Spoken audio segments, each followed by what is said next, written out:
जय श्री राधे। हरे कृष्णा। आज है 12 अक्टूबर 2025, दिन रविवार। कार्तिक मास के इस पावन अवसर पर आज श्रवण करिए कार्तिक मास महात्म्य 6वां अध्याय। जिसके सुनने से सब पाप नाश हो जाए, कार्तिक महात्म्य का लिखूं 6वां अध्याय। नारद जी बोले, जब 2 घड़ी रात बाकी रहे तब तुलसी की मृत्तिका वस्त्र और कलश लेकर जलाशय पर जाएं। कार्तिक में जहाँ कहीं भी प्रत्येक जलाशय के जल में स्नान करना चाहिए। गर्म जल की अपेक्षा ठंडे जल में स्नान करने से 10 गुना पुण्य होता है। उससे 100 गुना पुण्य बाहरी कुएं के जल में स्नान करने से होता है। उससे अधिक पुण्य बावड़ी और उससे भी अधिक पुण्य पोखर में स्नान करने से होता है। उससे 10 गुना झरनों में और उससे भी अधिक पुण्य कार्तिक में नदी स्नान करने से होता है।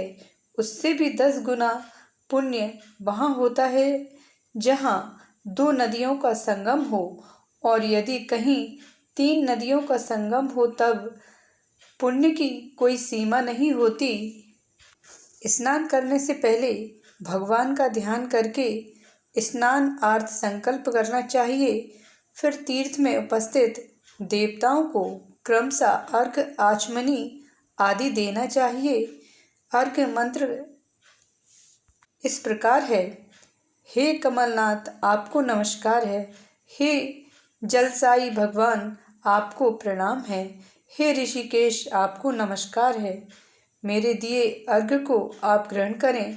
बैकुंठ, प्रयाग तथा बद्रिका आश्रम में जहाँ कहीं भगवान विष्णु गए वहाँ उन्होंने 3 प्रकार से अपना पांव रखा था। वहाँ पर ऋषि वेद यज्ञों सहित सभी देवता मेरी रक्षा करते रहें। हे जनार्दन, हे दामोदर, हे देवेश, आपको प्रसन्न करने हेतु मैं कार्तिक मास में विधि विधान से ब्रह्म मुहूर्त में स्नान कर रही हूँ। आपकी कृपा से मेरे सभी पाप का नाश हो। हे प्रभु, कार्तिक मास में व्रत तथा विधि पूर्वक स्नान करने वाला मैं अर्घ्य देती हूँ। आप राधिका सहित ग्रहण करें। हे कृष्ण, हे बलशाली राक्षसों का संहार करने वाले भगवान, हे पापों का नाश करने वाले, कार्तिक मास में प्रतिदिन दिए हुए मेरे इस अर्घ्य द्वारा कार्तिक स्नान का व्रत करने वाला फल मुझे प्राप्त हो। तत्पश्चात विष्णु, शिव तथा सूर्य का ध्यान करके जल में प्रवेश कर नाभि के बराबर जल में खड़े होकर विधि पूर्वक स्नान करना चाहिए। गृहस्थी को तिल और आंवले का चूर्ण लगाकर तथा विधवा स्त्री या यति को तुलसी की जड़ की मिट्टी लगाकर स्नान करना चाहिए।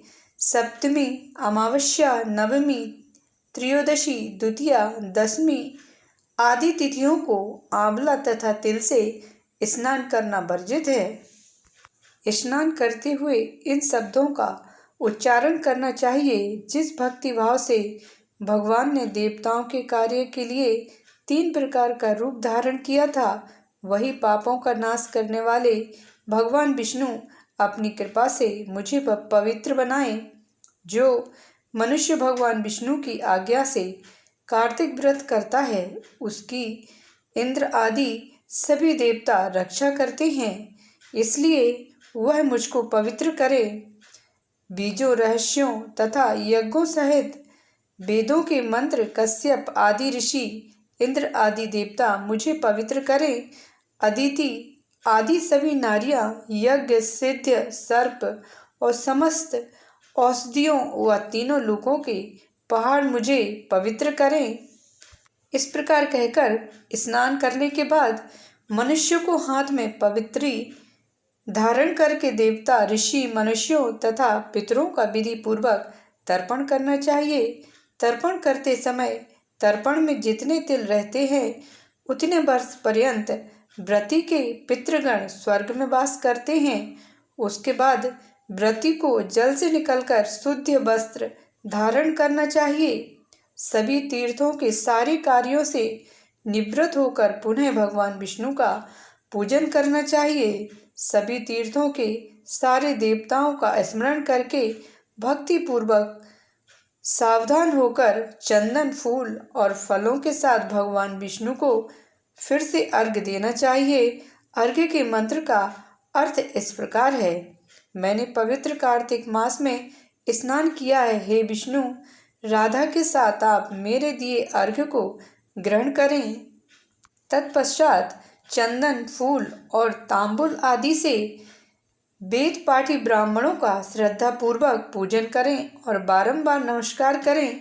ब्राह्मणों के दाएं पांव में तीर्थों का वास होता है। मुँह में वेद और समस्त अंगों में देवताओं का वास होता है। अपने कल्याण की इच्छा रखने वाले मनुष्य को इनका ना तो अपमान करना चाहिए और ना ही इसका विरोध करना चाहिए।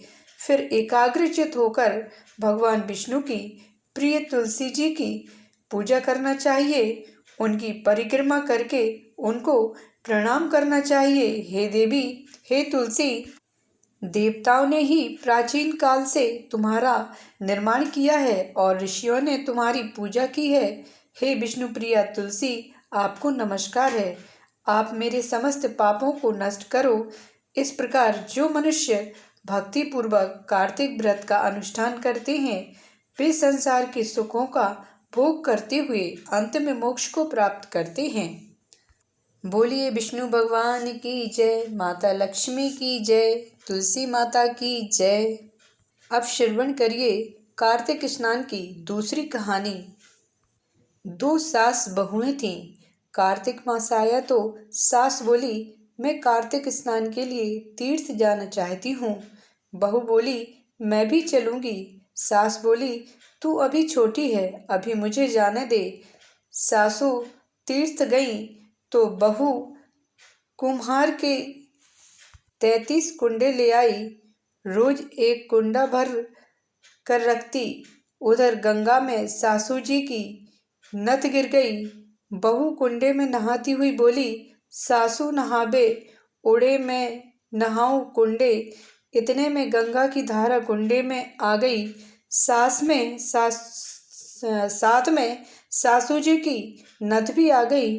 बहू ने नथ पहचान ली और अपने नाक में पहन ली। महीना पूरा हुआ, सासू जी आई। बहू सामने आई तो सास नथ देख बोली, तू यह कहाँ से लाई? तो बहू बोली, यह तो मेरे कुंडे में गंगा की धारा के साथ आ गई। अब सास बोली, मुझे ब्राह्मण भोज कराना है। बहू बोली, सासू जी 2 ब्राह्मण मेरे भी जिमा दो, मैंने भी कार्तिक स्नान किया है। तूने कहाँ कार्तिक स्नान किया? तो बहू बोली, ऊपर चलो, मैं सबको सभी कुछ बताती हूँ। ऊपर गए तो देखा सारे कुंडे सोने के हो गए। बहू बोली, मैं रोज कुंडा भर कर रखती और सुबह जल्दी उठकर नहाती और उल्टा करके रख देती। तब सासू जी बोली, बहू तू बहुत भाग्यवान है जो साक्षात गंगा जी तेरे पास आ गई। तूने श्रद्धा और विश्वास से कार्तिक स्नान किया तो भगवान ने तुझे फल दिया। दोनों सास बहू ने धूमधाम से ब्राह्मण जमाकर दक्षिणा देकर विदा किया। भगवान जैसा सास बहू को दिया वैसा सबको देना। इस प्रकार कहानी समाप्त होती है। बोले विष्णु भगवान की जय, माता तुलसी की जय। चैनल को सब्सक्राइब करिए, बेल आइकन प्रेस करिए, लाइक करिए, कमेंट सेक्शन में जय श्री हरि लिखिए। मिलते हैं अगले वीडियो में। जय श्री राधे।